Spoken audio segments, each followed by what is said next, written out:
I had Westcott make an L-shaped gobo that we appropriately and somewhat uncreatively named the L gobo. It effectively and conveniently controls both top and side light. They don't make it anymore as a single unit, but you can purchase those parts separately. You can make a do-it-yourself L gobo using PVC and lightweight opaque black material to block the top light and side light. I have the complete construction plans in my Fuzzy Logic book. This pullback shows the progression starting with the top gobo alone, then the top go and a reflector, and then finally the top gobo, a side gobo, and the reflector. Now for this one, he was just standing out in the middle of his yard with no lighting correction at all. This is a good first step. We blocked the top light because primarily that's the problem. There's too much light straight above him. Then I added the reflector below to kick in some light into his eyes. And finally, the very important side blocker as well. And you can see that this helps to create some facial modeling or highlight to shadow across the face. So the left image is without any lighting correction, and the one on the right is where all of the lighting corrections were made. And this close-up of those two images shows why I get so excited about this kind of light control. The beauty of this device is that it can redirect the direction of the light by blocking the light we don't want.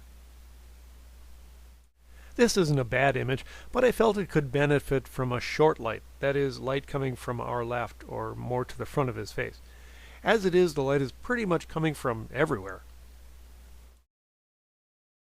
I think this is an improved image achieved by forcing the light to come only from our left. Here's the L gobo in action. Although the light behind me is fairly strong and there's a reflective gravel driveway under her, there's still too much top and side light. Placing the L gobo there blocks that problem light and allows the light only to come from the direction that we want.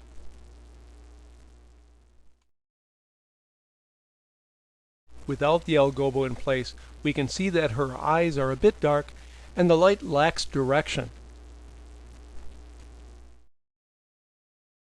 Now with the L gobo, we've sculpted the light and forced it to come from directly in front of her. Because the L gobo makes it easy to control the direction of light, it's just as easy to choose broad light or short light. Usually I prefer to light the front planes of a face like this, rather than the side of the face with broad lighting.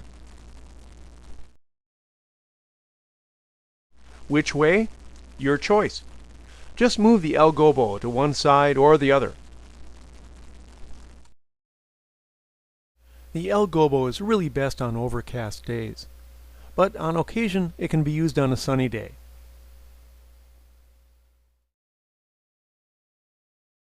Okay, now what the heck are we going to do here?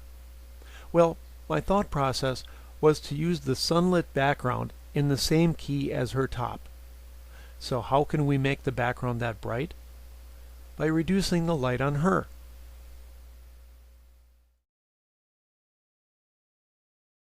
So I placed my L gobo over her, then added a softbox flash so we'd have a directional, clean light source. The result, on the right of course, is exactly what I intended.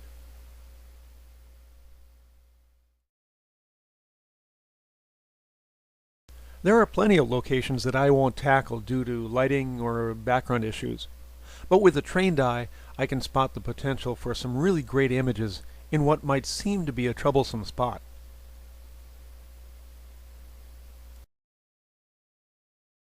Through the use of light control and a long lens, we can make something out of almost nothing.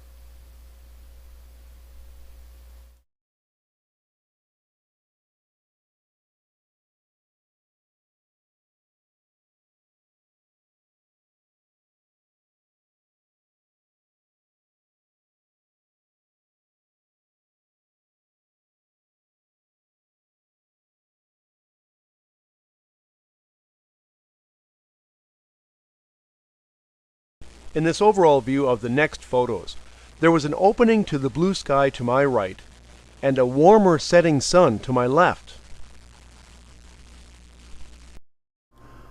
The blue sky to the east caused a color crossover problem on her face and blue hair on our right. By blocking the blue sky to our right, we were left with only the warmer west sky as her main light. Sometimes it's hard to see color casts with the naked eye, but the effect can be predicted by looking at and studying the color of the light sources. We want our main light and fill light to be the same color, so sometimes we'll need to block one of those that's a different color. Let's look at the two options to do that. The sunset was to my left, so the El Gobo will block the blue sky to my right. And this would block the warm sunset to our left. The problem with allowing both to light the subject is that we get a mixed light. This is subtle, but you'll see the benefit when we block one or the other. Let's start by blocking the blue sky. You can see how the light evens out. It's a bit warm, but we can either choose to leave it that way or reduce the warmth in the raw conversion software. Now let's try the other way. Again, let's start with the mixed color problem.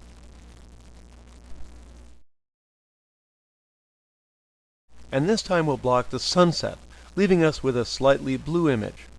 But I neutralized that blue in the raw software. Not shown in this setup shot is my fuzzy reflector off to the right. It's sending pretty strong sunlight to the subject. Without the El Gobo, the reflected light is strong enough to overpower the light on the front of her face. But as you can see, the shadow side is still illuminated by the predominantly blue sky. With the El Gobo blocking that blue sky on her right side or our left, her face is now only lit with warm light.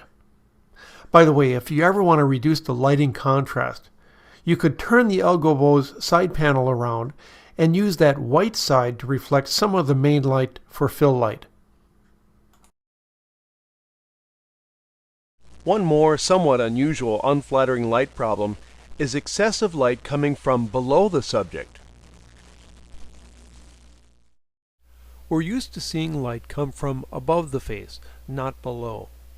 So we don't want light coming up at the face. In this series, we're going to have some excessive bottom lighting reflected off of the concrete in front of her.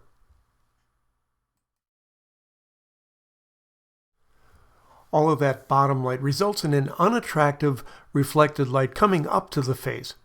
So I placed some black material on the ground. So the strongest light would now come from a higher direction.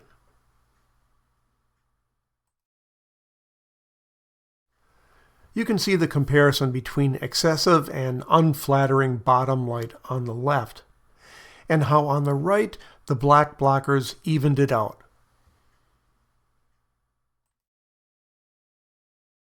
This guy's eyes were very sensitive to light, so my only option outside on this sunny day was to subtract it. But my normal devices left sunlight on the concrete in front of him. That caused uplight. So I laid that black material down on the concrete directly in front of him. While the problem isn't extreme here, since there's a lot of other light coming at his face, that uplighting isn't flattering. I blocked it with that black material lying on the concrete. And this before and after shows the improvement of blocking that uplight.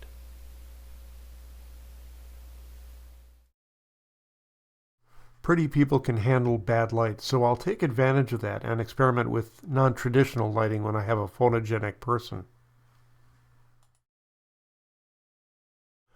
But you can see how much better the more traditional light is for her. And just a reminder that uplighting isn't always a bad thing. You can use it with purpose.